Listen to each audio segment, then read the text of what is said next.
WhatsApp watu wangu wa fire sign, naongelea kuhusu Aries, Leo na Sagittarius. Jumatano ya leo nasema ni Jumatano hatari lakini yenye faida kubwa sana. Katika reading ya leo nilipokuwa nafanya reading pale, kuna kadi zilitoka na nikaona hizi kadi zimebeba nishati kubwa haswa kwa watu wangu wa fire element. Kadi ya kwanza leo toka ni the Fool.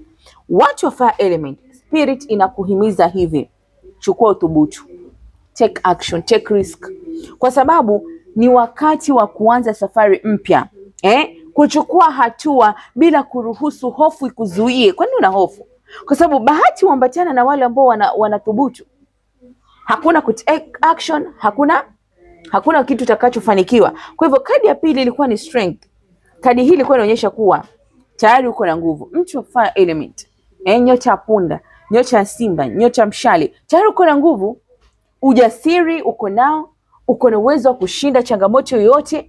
Kinachohitajika sasa ni wewe mwenyewe kujiamini na kusimama imara kwenye maamuzi yako wewe mwenyewe. Kadi ya mwisho ilikuwa ni Six of Wands. Spirit inasema ushindi uko nao. Spirit of hii nini, Six of Wands wewe inaonyesha ushindi, kutambuliwa na mafanikio. Hivi vyote vinamaanisha kuwa mtu mwenye fire element tayari uko navyo. Lakini kitu ambacho kitakupeleka hii heshima ionekane ni wakati utakuwa na ujasiri wa kuanza. Heshima itakuwepo, pongezi zitakuwepo, na fursa ambazo wewe huku zitarajia pia zitakuwepo. Kwa hivyo Jumatano hii ya leo tunaita World Wednesday. Kwa hivyo nafanya World Wednesday reading. Yaani ni Jumatano yenye hatari, lakini ndani ya hatari hiyo kuna faida kubwa sana. Kwa hivyo nilipokuwa nafanya reading ya fire element, kitu cha kwanza, spirit ilikuwa inaonyesha kuwa mtu wa fire element umekuwa ukifikiria kufanya maamuzi makubwa sana. Na haya maamuzi unafikiria nitakapofanya, je, watu watanielewa ninachokifanya? Wewe hata sikuelewi. Inaweza kuwa ni kuanzisha jambo jipya umekuwa ukifikiria. Inaweza kuwa unataka kusema ukweli fulani, wewe ndio unajua ni unataka kufanya nini.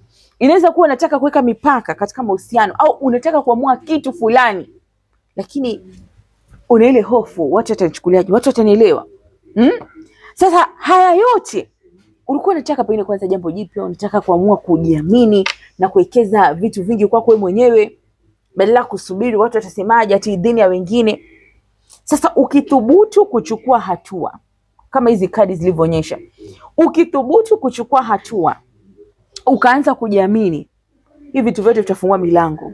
Hii milango ambayo ilikuwa imefungwa yote itafunguka, kwa sababu spirit inaonyesha kuwa kuna mtu mwenye ushawishi mkubwa anayekuona, anaona ujasiri wako, anatamani huyu mtu kufanya kazi na wewe, anaona kuna nguvu fulani uko nayo, anatamani kuunga mkono, anataka kuwekeza katika kile unachokifanya. Lakini sasa wewe unaendelea kuruhusu hofu ikutawale, unaendelea kuruhusu mashaka juu ya uwezo wako ya kuongoze. Baadaye wewe mwenyewe unaona kitu, unajiuliza, jamani, ingekuwaje kama ningethubutu, ingekuwaje kama ninge take action. Kwa sababu lile swala ambalo ulikuwa unatamani unge take action, kuna mwingine analifanyia kazi. Sasa unaanza kujiuliza, je, ingekuwa ni mimi, ingekuwa wapi sasa?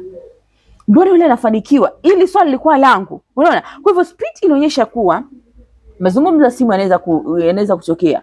Kunaweza kuwa na ujumbe wa moja kwa moja. Huu ujumbe si ujumbe tu. Huu ujumbe inaonyesha kuwa ni mwanzo mpya wa fursa katika maisha yako. Fursa zinakuja. Sasa kitu ambacho kiko, usipuuze mwaliko wowote.